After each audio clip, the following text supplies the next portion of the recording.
Hello, ഈ എപ്പിസോഡിൽ നമ്മൾ കുറച്ച് ഇൻട്രസ്റ്റിംഗ് ആയ കാര്യങ്ങളാണ് ചെയ്യാൻ പോകുന്നത്. So if you are stuck and unable to speak in English, these 3 things could change everything for you. നമ്മളിവിടെ കുറച്ച് എക്സസൈസസ് കൂടെ പ്ലാൻ ചെയ്തിട്ടുണ്ട്. So do watch till the very end of the video. In this video I should be able to break a few myths and also give you a few ideas to be able to start speaking. നമ്മൾ കഴിഞ്ഞ എപ്പിസോഡിൽ സംസാരിച്ചതുപോലെ നമ്മൾ improve ചെയ്ത് കഴിഞ്ഞല്ല സംസാരിച്ചു തുടങ്ങാൻ ശ്രമിക്കുന്നത്, മറിച്ച് സംസാരിച്ചാണ് improve ചെയ്യാൻ പോകുന്നത്.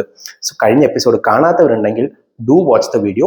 പ്ലേലിസ്റ്റിലേക്കുള്ള ലിങ്ക് ഞാൻ ഈ ഐ ബട്ടണിൽ കൊടുക്കുന്നതാണ്. ഇഫക്റ്റീവ് ആൻഡ് ഇമ്പാക്ട്ഫുൾ കമ്മ്യൂണിക്കേഷനിൽ although we don't see it, a lot has to do with clarity and awareness. ഞാനൊന്ന് വിശദീകരിക്കാം. അതായത് ക്ലാരിറ്റി ആൻഡ് അവയർനെസ് എന്ന് വെച്ചാൽ നമുക്ക് ആ സബ്ജക്റ്റിനെ പറ്റിയുള്ള ഒരു ഓവറോൾ ഐഡിയ അല്ലെങ്കിൽ ഒരു ഡീപ്പ് അണ്ടർസ്റ്റാൻഡിങ്, ഇതൊക്കെ വളരെയധികം കമ്മ്യൂണിക്കേഷനെയും ഇമ്പാക്റ്റ് ചെയ്യുന്നുണ്ട്. ഒരു സബ്ജക്റ്റിനെ പറ്റി എത്രയേറെ ക്ലാരിറ്റി ഉണ്ടോ, എത്രയേറെ അവെയർ ആണോ, എത്രയേറെ ഒബ്സർവൻ്റ് ആണോ, അത്രയേറെ എളുപ്പമായിരിക്കും അതിനെപ്പറ്റി സംസാരിക്കാൻ. And this forms part of our preparation to speak. ഒരു ഉദാഹരണം ഞാനിവിടെ പറയാം. നമ്മൾ ഒരു കാര്യത്തെ പറ്റി ഒരു സംശയം ചോദിക്കുകയാണെങ്കിൽ, you would have observed that it is easier to explain your doubt to another person if you have a good understanding of the underlying concepts. അതായത് ആ അണ്ടർലൈൻ എന്തിനെ പറ്റിയാണോ സംശയം ചോദിക്കുന്നത് അതിനെപ്പറ്റി നല്ലൊരു ഗ്രാഹ്യമുണ്ടെങ്കിൽ നമ്മുടെ സംശയം വളരെ എളുപ്പത്തിൽ മറ്റൊരാൾക്ക് എക്സ്പ്ലെയിൻ ചെയ്ത് കൊടുക്കാൻ സാധിക്കുന്നതാണെന്ന് നിങ്ങൾ ഒബ്സർവ് ചെയ്ത് കാണും. ഇനി ഇത് മനസ്സിലാക്കാൻ നമുക്കിവിടെ ഒരു ചെറിയ എക്സസൈസ് ചെയ്യാം. ഞാനൊരു പിക്ചർ കാണിക്കാം സ്ക്രീനിൽ. ഇനി പിക്ചർ കാണിക്കുന്ന സമയത്ത് you please pause the video and have a look at it for about 15 to 20 seconds. Just ഒന്ന് ഒബ്സർവ് ചെയ്യൂ. ഇനി ഈ പിക്ചർ എടുത്ത് മാറ്റിയിട്ട് do not look at it, try and describe the picture for about 20 seconds. നിങ്ങളൊരു timer വെച്ച് നിങ്ങളെ തന്നെ ടൈം ചെയ്ത് ഇത് ചെയ്യണം. ഒരു 20 സെക്കൻഡ് ഇതൊന്ന് ഡിസ്ക്രൈബ് ചെയ്യാൻ ശ്രമിക്കൂ. Do it in English. Grammar, ഇംഗ്ലീഷിലെ നിങ്ങളുടെ ലാംഗ്വേജിന്റെ പോളിഷ് ഒന്നും നോക്കണ്ട.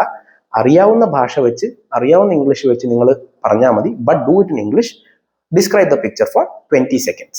കഴിഞ്ഞു എങ്കിൽ describe it for about 40 seconds now. ഇതും ചെയ്തെങ്കിൽ 1 മിനിറ്റ് ഒന്ന് ഡിസ്ക്രൈബ് ചെയ്യാൻ ശ്രമിക്കൂ. കുറച്ചുകൂടെ ഒന്ന് ചാലഞ്ചിങ് ആക്കാൻ വേണ്ടി try describing the same picture for about a minute. നോക്കി ഡിസ്ക്രൈബ് ചെയ്യരുത്, മാറ്റി വെച്ച് വേണം ഇത് ചെയ്യാൻ. ചെയ്യും. Let me explain what we would have observed here. കുറച്ച് പേർക്ക് ആ 1 മിനിറ്റ് ഡിസ്ക്രിപ്ഷൻ ചെയ്യാൻ കുറച്ച് ബുദ്ധിമുട്ട് തോന്നിക്കാണും. മറ്റു ചിലർക്ക് ആ 1 മിനിറ്റ് ഡിസ്ക്രിപ്ഷൻ വലിയ തിരക്കടില്ലാതെ ഒപ്പിക്കാൻ പറ്റിക്കാണും. ഇത് എന്തുകൊണ്ടായിരിക്കും എന്ന് വെച്ചാൽ, those who found it hard to do the description in about a minute may not have revisited the picture. അതായത് ആ പടം പിന്നെയും പോയി നോക്കി കാണില്ല. അതുകൊണ്ട് തന്നെ you had a lack of detail. മറിച്ച് മറ്റേ കൂട്ടർ ആ പടം പിന്നെയും നോക്കി അതിൽ നിന്ന് ഡീറ്റെയിൽസ് പിക്ക് ചെയ്യാൻ ശ്രമിച്ചു കാണും സംസാരിച്ച് തുടങ്ങുന്നതിന് മുമ്പ്. അപ്പൊ എന്ത് സംഭവിച്ചു എന്ന് വെച്ചാൽ, they had enough detail to be able to fill up the longer duration. കൂടുതൽ സംസാരിക്കാൻ അവർക്ക് ഡീറ്റെയിൽസ് ഉണ്ടായിരുന്നു. ഇനി ഇതിലൂടെ ഞാൻ എന്താ ഡെമോൺസ്ട്രേറ്റ് ചെയ്യാൻ ശ്രമിച്ചതെന്ന് വെച്ചാൽ, the more observant or aware you are, or the more information and detail you have, the easier it gets to speak about that subject.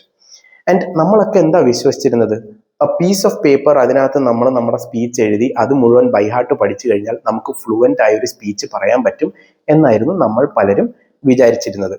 And ഇത് ചെയ്യുന്നതിൽ തെറ്റില്ല. Why you may do this, ഞാൻ വിശ്വസിക്കുന്നത് is to spend time on reading, research or consuming such other content. അതായത് relevant ആയ content consume ചെയ്യുക around the subject. So നിങ്ങൾക്ക് overall understanding about the subject increases and improves. And ഇത് നമ്മൾ communication അടിസ്ഥാനപ്പെടുത്തി വളരെയധികം ഒരു എന്താ പറയുക ശ്രദ്ധിക്കാതെ പോകുന്ന ഒരു ആസ്പെക്റ്റ് ആണ്. ഇനി മറ്റൊരു ബിലീഫ്, ഇതൊരു തെറ്റിദ്ധാരണയാണെന്നാണ് എൻ്റെ അഭിപ്രായം.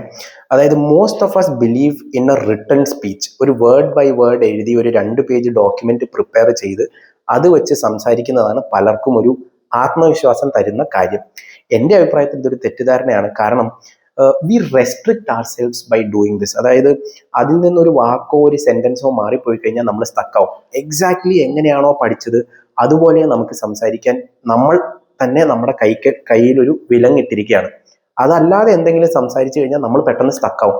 V start hunting for a particular point, we start hunting for what we missed out എന്ന് നമ്മൾ ഹണ്ട് ചെയ്ത്, ഇത് നേരിട്ട് ചെയ്തില്ലെങ്കിലും മനസ്സിൽ ചെയ്യുന്നതിലൂടെ നമ്മൾ ഭയങ്കരമായി അവിടെ സ്റ്റക്കാവും, തപ്പാൻ തുടങ്ങും. അപ്പോൾ ഇതിൽ മറ്റൊരു കാര്യം എന്ന് പറഞ്ഞാൽ it will also tempt you to read from it. ആ ഡോക്യുമെന്റ് നോക്കി നമ്മളിങ്ങനെ വായിക്കാൻ നമ്മളെ തന്നെ ടെംപ്റ്റ് ചെയ്യും. അപ്പം ഇതിലൂടെ എന്താ സംഭവിക്കുന്നത്? നമ്മുടെ മുന്നിലിരിക്കുന്ന ക്രൗഡുമായി നമുക്ക് ഐ കോണ്ടാക്ട് നഷ്ടപ്പെടുകയും അവരെ നമുക്ക് എൻഗേജ് ചെയ്യാൻ പറ്റാതെ ആവുകയും ചെയ്യും. അപ്പൊ നമ്മൾ അവരെ എൻഗേജ് ചെയ്തില്ലെങ്കിൽ they lose interest in the whole conversation. അപ്പൊ അവര് നമ്മൾ പറയുന്നത് പിന്നെ കേൾക്കുന്നില്ല. അത് നിങ്ങൾ തന്നെ ഒന്ന് ഓർത്തു നോക്കിയേ. നിങ്ങളാണ് ഓഡിയൻസ് എങ്കിൽ ഒരാൾ മുന്നിൽ നിന്ന് സംസാരിക്കുമ്പോൾ ഡു യു പ്രിഫർ ഈ മുന്നിൽ നിൽക്കുന്ന ആൾ ഒരു പേപ്പർ നോക്കി ഇങ്ങനെ വായിച്ചു വിടുന്നതാണോ, അതോ കുറച്ച് ബ്രോക്കൺ ലാംഗ്വേജോ ബ്രോക്കൺ ഇംഗ്ലീഷ് ആണെങ്കിലും നിങ്ങളെ നോക്കി നിങ്ങളെ എൻഗേജ് ചെയ്ത് സംസാരിക്കുന്നതാണോ നിങ്ങൾക്ക് താല്പര്യമുണ്ടാവുക? അപ്പൊ ഇതിനൊരു പരിഹാരമുണ്ട്. There is a middle ground to it. അതാണ് ക്യൂ കാർഡ്സ്. നോക്കി വായിക്കാനും പാടില്ല, എന്നാൽ റെലവൻറ്റ് കോണ്ടന്റ് മിസ്സാവാനും പാടില്ല. ഇതാണ് ക്യൂ കാർഡ്സ്. ഇത്ര വലുപ്പമുള്ള പേപ്പർ സ്ട്രിപ്സ്. ഓരോ സ്ട്രിപ്പിന്റെയും ഒറ്റ സൈഡ് മാത്രം യൂസ് ചെയ്യാൻ ശ്രമിക്കാം. Note down only the core ideas on it. ആ ഐഡിയാസിനെ പറ്റി സംസാരിക്കണം എന്ന് ഓർക്കാൻ വേണ്ടി മാത്രം. ഇതിലൂടെ എന്താ സംഭവിക്കുന്നത്? We get the freedom to deviate. അതായത് ആ പേപ്പറിൽ കോർ ഐഡിയാസ് മാത്രം ഉള്ളത് കൊണ്ട് തന്നെ ഏത് ഭാഷ ഉപയോഗിച്ച് എങ്ങനെ സംസാരിക്കണം എന്നുള്ളതിന് ഭയങ്കരമായ ഫ്രീഡം നമുക്ക് കിട്ടും. ഒരു സെന്റൻസോ ഒരു വാക്കോ ഒന്ന് മാറിപ്പോയെന്ന് വെച്ചാൽ നമ്മൾ സ്റ്റക്ക് ആവാനും പോകുന്നില്ല. ആൻഡ് അതേപോലെ തന്നെ if you want more than just the core idea, കുറച്ച് സബ് ഐഡിയാസ് നോട്ട് ഡൗൺ ചെയ്യണമെങ്കിൽ please feel free to do it.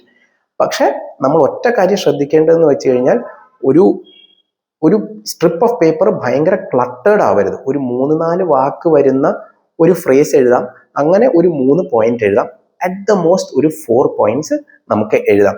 Y I say this is because ഇത് ക്ലട്ടേർഡ് ആയി കഴിഞ്ഞാൽ നമ്മൾ ഈ എഴുതിയതിന്റെ ഉദ്ദേശം വീണ്ടും സെർവ് ആവുന്നില്ല. It doesn't serve the purpose. Because നമ്മൾ വീണ്ടും പോയിന്റ്സ് നമ്മൾ ഹണ്ട് ചെയ്യേണ്ടി വരും, പെറുക്കേണ്ടി വരും. അങ്ങനെ ഒരു അവസ്ഥ ഉണ്ടാവാൻ പാടില്ല. ഇനി അടുത്തത്, നമ്മളിൽ പലരും ഒരു മൈക്ക് കയ്യിൽ പിടിക്കാൻ പേടിയുള്ള ആൾക്കാരായിരിക്കും. ഞാൻ അതിൽ ഒരാളായിരുന്നു. നിങ്ങൾക്ക് വിശ്വസിക്കാൻ ബുദ്ധിമുട്ടായിരിക്കും, പക്ഷെ എങ്കിലും holding on to something seriously reduces the anxiety of speaking. അതായത് എന്തെങ്കിലും കൈ പിടിച്ചു കഴിഞ്ഞാൽ സംസാരിക്കുമ്പോൾ ഉണ്ടാകുന്ന ആ ഒരു ആങ്സൈറ്റി കുറയ്ക്കാൻ അത് ഭയങ്കരമായിട്ട് സഹായിക്കും. അപ്പൊ ഇത് മൈക്ക് മാത്രമല്ല, നമ്മൾ നേരത്തെ ഡിസ്കസ് ചെയ്ത ക്യൂ കാർഡ്സ് നിങ്ങൾ കണ്ടു കാണും. ആങ്കേഴ്സ് ഒക്കെ കയ്യിൽ ഒരു ക്യൂ കാർഡ് പിടിച്ചിട്ട് സ്റ്റേജിൽ നടക്കുന്നത്. അങ്ങനെ ക്യൂ കാർഡ്സ് പിടിക്കുന്നത്. ഇനി ഇതൊന്നുമല്ലെങ്കിൽ ഒരു പോഡിയം ഇതിനകത്തെ കിങ് ആണ്. ഒരു പോഡിയമിന്റെ പുറകിൽ നിന്ന് സംസാരിക്കുമ്പോൾ it gives you tremendous comfort. സംസാരിക്കുമ്പോൾ ഭയം കുറയ്ക്കാൻ അത് ഒരുപാട് സഹായിക്കും. And these are all called physical anchors. അതായത് that one can easily incorporate as part of their speech. നിങ്ങൾക്ക് ഇൻഹെറന്റ്ലി പേടി തോന്നുന്ന പല കാര്യങ്ങളും ആക്ച്വലി പേടിപ്പിക്കാനല്ല, മറിച്ച് നിങ്ങളെ സഹായിക്കാൻ ഉപയോഗിക്കുന്ന സാധനങ്ങളാണ്. And these 3 things I believe, നമ്മൾ ഡിസ്കസ് ചെയ്ത ഈ 3 കാര്യങ്ങൾ I believe are more than enough to just start speaking. ഒരു ക്രൗഡിന്റെ മുമ്പിൽ നിന്ന് സംസാരിച്ചു തുടങ്ങാൻ ഈ 3 കാര്യങ്ങൾ നിങ്ങൾക്ക് ഇൻകോർപ്പറേറ്റ് ചെയ്യാൻ പറ്റിയാൽ തന്നെ വളരെ എളുപ്പം നടക്കും. And do try these out and let me know of your experiences in the comment section below. ഇനി ഒരു പ്രാക്ടീസ് എന്ന നിലയ്ക്ക് നമ്മൾ നേരത്തെ ചെയ്ത അതേ എക്സസൈസസ് നിങ്ങളൊന്ന് വീട്ടിൽ റിപ്പീറ്റ് ചെയ്ത് നോക്കൂ. ഞാൻ 2 ഇമേജസ് കൂടെ താഴെ കൊടുക്കാം, അത് ഈ വീഡിയോയിൽ കൊടുക്കാം. അത് കണ്ടു നോക്കിയിട്ട് try doing the same exercises. 20 second, 40 second, 1 minute സംസാരിച്ച് നോക്കൂ. ഇത് അടുത്തത്. ഈ പിക്ചേഴ്സിൽ ഡീറ്റെയിൽസ് കുറച്ച് കുറവാണ് മറ്റേതിനെ അപേക്ഷിച്ച്, just to make it a little more challenging for you guys. ഇനി അടുത്ത എക്സസൈസ് എന്ന് വെച്ച് കഴിഞ്ഞാൽ ഇത് നിങ്ങൾക്ക് വീട്ടിൽ ട്രൈ ചെയ്യാൻ വേണ്ടിയാണ്. Just think of something that you like, അല്ലെങ്കിൽ someone you admire, ഒരു കാർ, വീട്, അല്ലെങ്കിൽ ഏതെങ്കിലും ഒരു person that you really admire. ഇതൊന്ന് ആലോചിച്ചിട്ട് try describing this thing or person in about A few words. നിങ്ങൾ ഇതേപോലെ 20 സെക്കൻഡ്, 40 സെക്കൻഡ്, 1 മിനിറ്റ് ചെയ്ത് നോക്കൂ. And you would observe that ഇവിടെ നിങ്ങൾക്ക് ഈ ആളെ പറ്റിയോ കാര്യത്തെ പറ്റിയോ കൂടുതൽ ഗ്രാഹ്യമുള്ളത് കൊണ്ട് തന്നെ you would find it easier to do this description. Because നിങ്ങൾ തന്നെ തിരഞ്ഞെടുത്ത നിങ്ങൾക്ക് ഇഷ്ടപ്പെട്ട ഒരു സബ്ജക്റ്റ് ആണല്ലോ. അപ്പം ഇത് ചെയ്യുന്ന സമയത്ത് one suggestion I have would be to try using cue cards. ഞാൻ നേരത്തെ കാണിച്ചു തന്നതുപോലെ അതൊന്ന് എഴുതി ഉണ്ടാക്കി അത് ഉപയോഗിച്ച് സംസാരിച്ച് നോക്കൂ. നിങ്ങൾക്കതൊരു ശീലമാവുകയും ചെയ്യും. So I hope you found today's concepts helpful. Thank you for watching till the very end of the video. വരുന്ന വീഡിയോസിൽ നമ്മൾ കുറെ കൂടെ ഡീപ്പർ ആയ കോൺസെപ്റ്റ്സ് ഡിസ്കസ് ചെയ്യുന്നതായിരിക്കും around communication and how to do it effectively and all that. അതുവരേക്കും thank you very much. Cheers.